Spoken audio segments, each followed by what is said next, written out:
China Coast Guard walang pakundangang inakyat. My goodness. Ang sasakyan ng Pilipine. Primero, binangga. Binangga. Pagkatapos inakyat, Mga bastos. sinaktan, at kinuha pang armas Walang ng mga respeto. miyembro ng Philippine Navy. Come on, man. Wala na respeto. Yan ang tinatawag na bastusan. Mga rude. Aha. Nasa linya ng ating telepono si Senator J.B. Ejercito. Magandang umaga po, Sen JB. Good morning, sir. This is Erwin Tulfo and Aljo Bindio. Live po tayo sa PTV Network. Good morning po, Sen.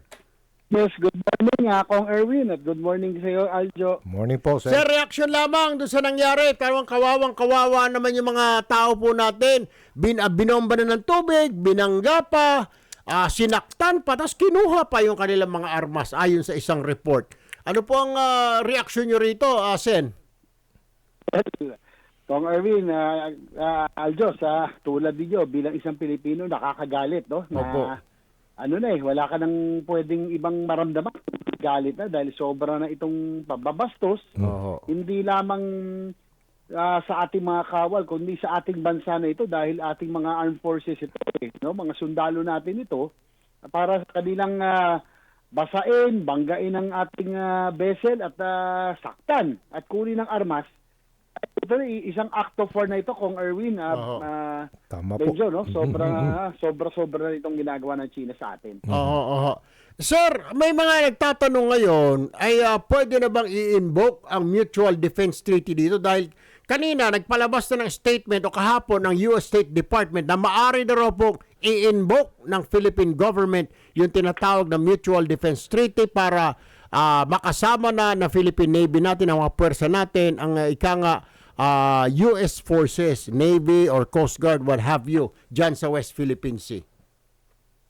Well, sa tingin ko, kung Erwin, Belgium, na to this is already an act of war kasi sinaktan na, may naputulan pang daliri doon sa ating naval personnel. Masyado na ito. And hanggang kailan tayo Magpaparaya. No? Na sobrang magpaparaya, magtitimpi, hindi na kasi kung pakikinggan mo itong mga pro-type na mga influencer, sinasabi nagpapagamit tayo sa Amerika sa laban ng US at China, hindi na po.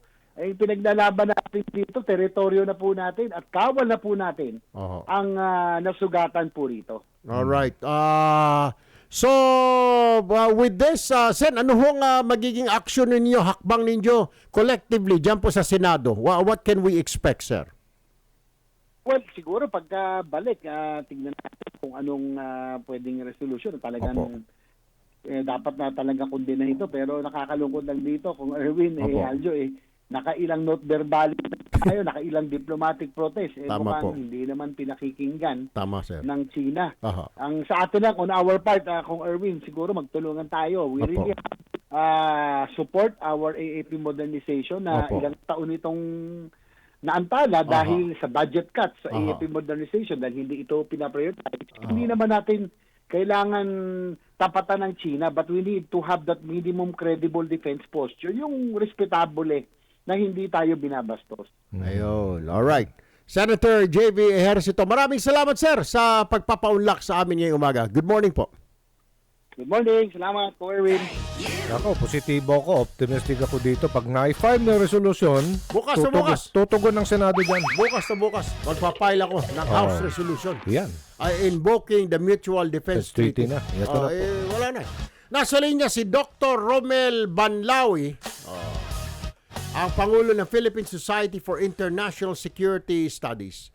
Dr. Banlawi, magandang umaga po. This is Erwin Tulfo and Aljo Bindiho. Live po tayo sa PTV Network. Good morning po, Doc. Magandang umaga po, Congressman Erwin, at magandang umaga, Aljo. Magandang umaga po sa inyo. Morning po. Sapat na po ba itong dahilan, Dr. Banlawi, itong ginawa ng Chinese Coast Guard na binomba na ng tubig, binangga pa, sinaktan pa yung militar, inagaw pa yung kanilang mga armas to trigger or to invoke the Mutual Defense Treaty na matagal na nating inaprubahan at kasunduan with the United States. Do you think it's high time to do this, Dr. Banlawi?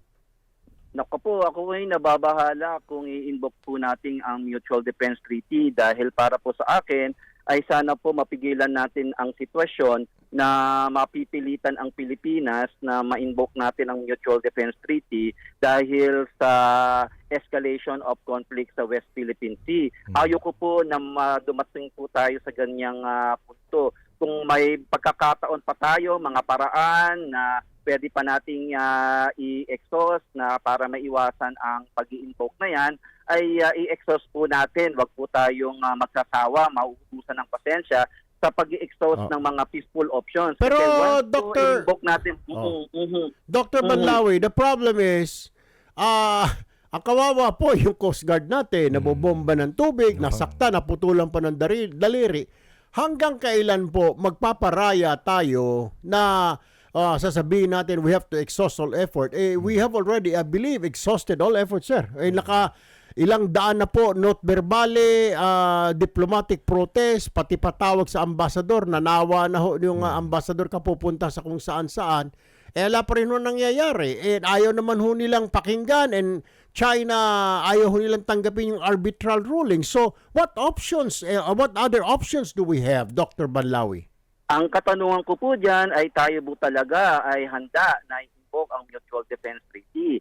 At kung sakali po magkaroon ng military conflict dyan sa West Philippine Sea, ay nakahanda ba talaga tayo na makipagsabayan sa China? At ang katanungan dito ay handa rin ba ang Estados Unidos na talagang pumasok sa isang gyera para ipagtanggol po tayo? Kung yan po talaga ang gusto nating direksyon na tatahakin, ay ihanda na po ang mamayang Pilipino para diyan. Ang magiging epekto po sa atin ay magiging harsh, hindi lamang po militarily, pati na po ay economically. At ang maiapektuhan po diyan ay hindi lamang ang bansang Pilipinas, pati po ang buong region ng Southeast Asia, particularly yung littoral state of the South China Sea. Handa ba ang rehiyon sa ganyang klaseng sitwasyon? Handa po ba nating kaharapin yan? Yung inflation na niraranas natin, yung economic hardship na niraranas natin ay maa-aggravate po.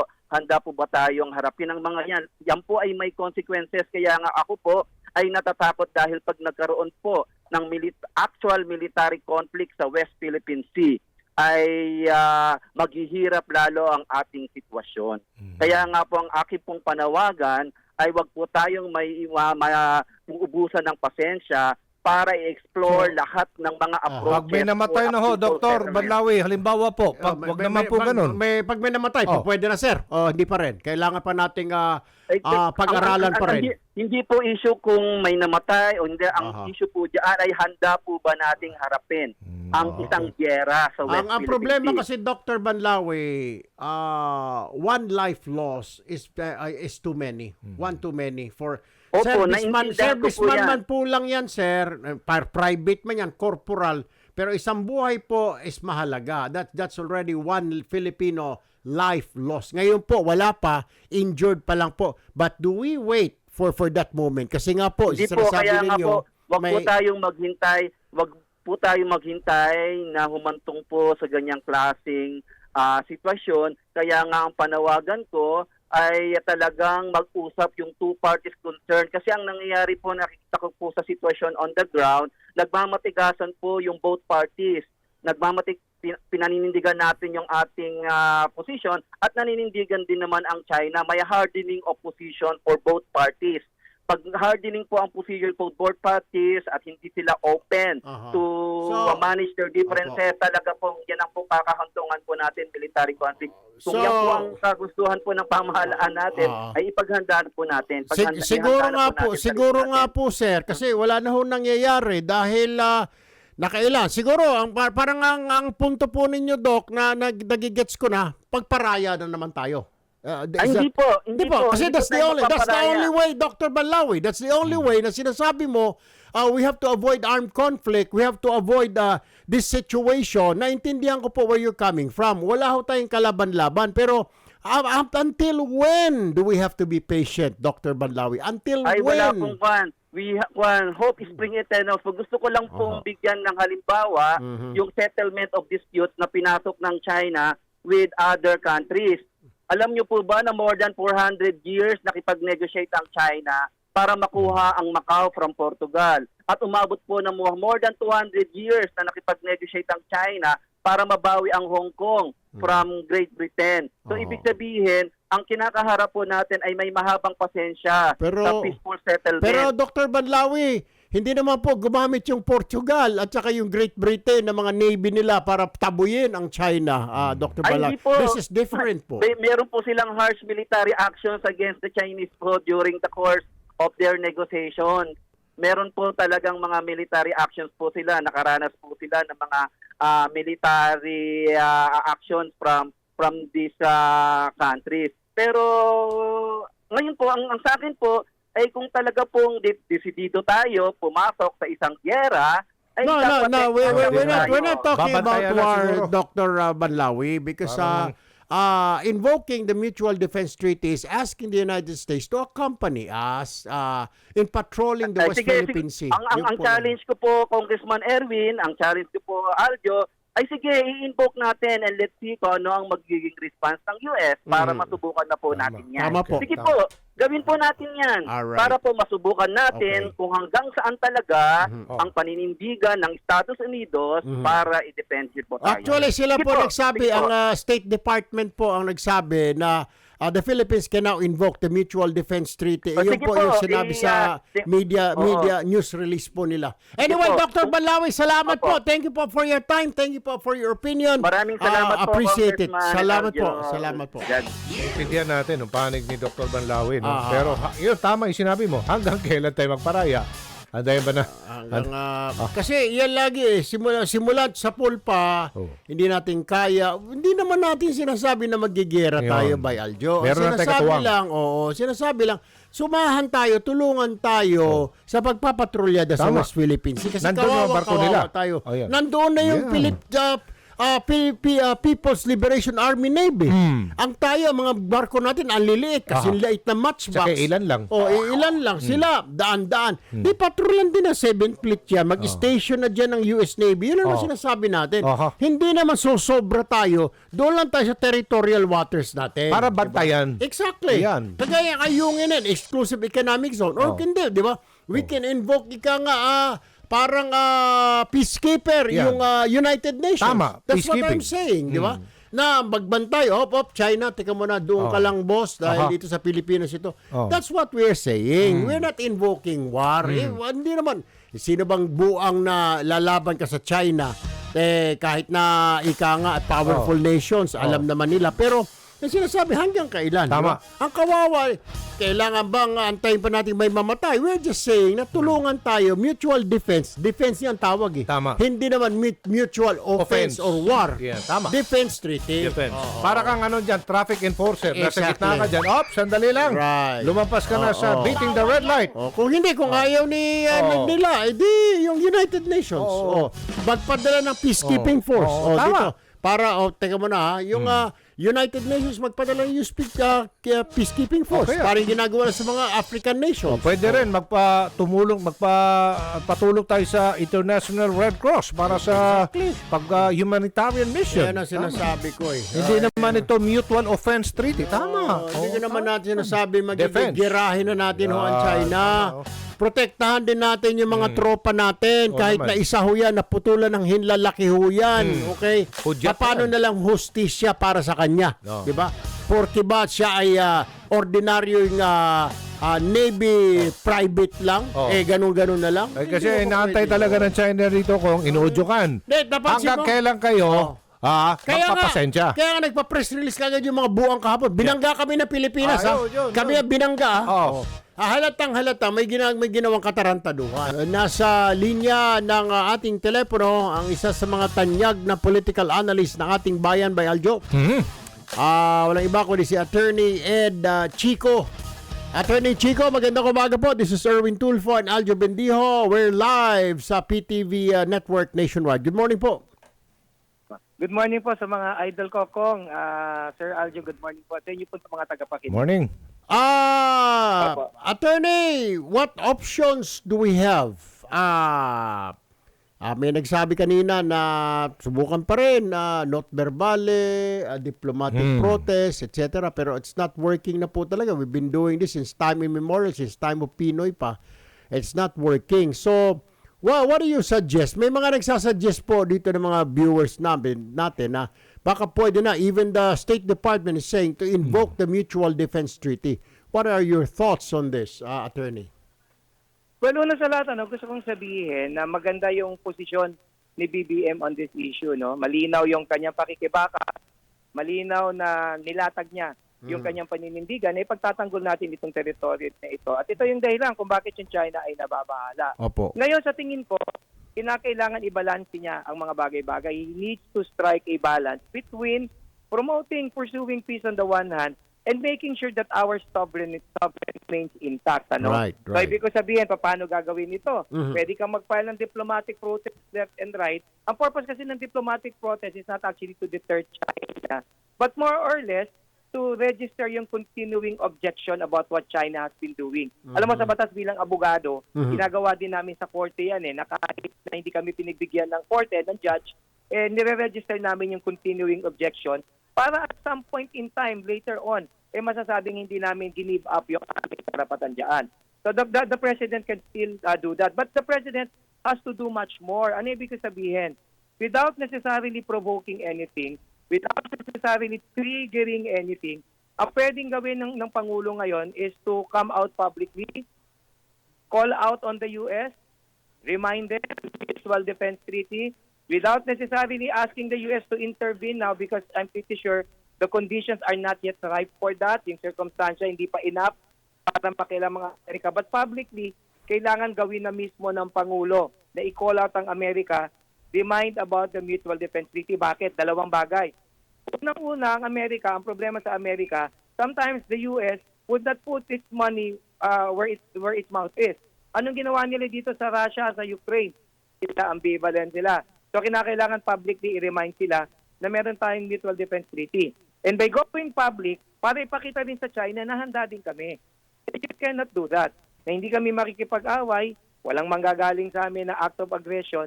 But just so you know, that if you will keep on doing that, nakahanda kami. Kasi kinakailangan, may decisiveness ang Pangulo at this time. At hindi ako naniniwala na if the President would do that, it result into war. Hello, sir? Hello, Apa. I understand where you're coming from. Ang punto lang ho naman natin dito kasi iba kinakabahan when we talk about Mutual Defense Treaty, iniisip na we're going to war, we're provoking China. Hindi po ba?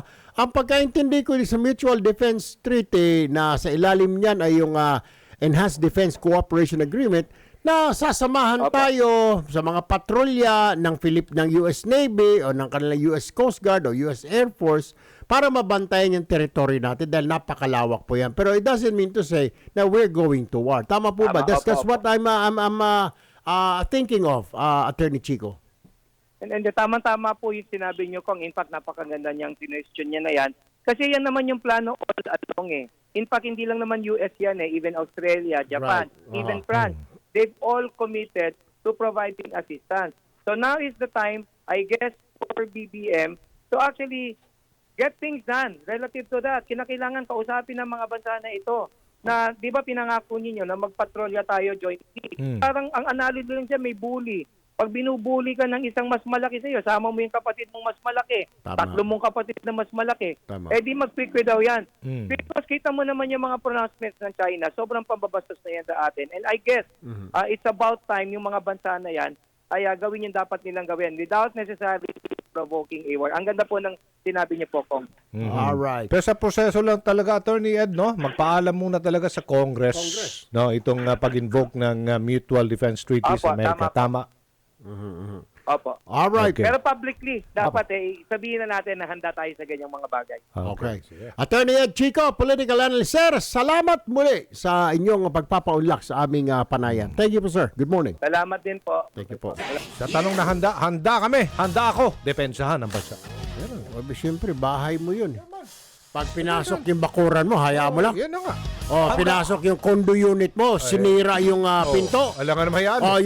Yung boy mo doon, katulong mo doon sa bahay, sinaktan, tinulak, hahayaan mo lang? Hindi. Itulak mo lang. Ayan. Isusumbong kita sa building manager. Building manager, tinulak yung katulong Tapos ko. magsusulat yung building manager. Note verbal. Not verbal. Bakit Okay, mo okay. tinulak yung katulong o kusinero ni Aljo? Wala. Hindi, kasi teritoryo ko ito. Tapos babalik na naman. Sasaktan na naman. Sasaktan na Tapos naman. note verbal na naman. Oo. Ang dami ng note verbal. Ganyan. Diyan lang sa baba opisina.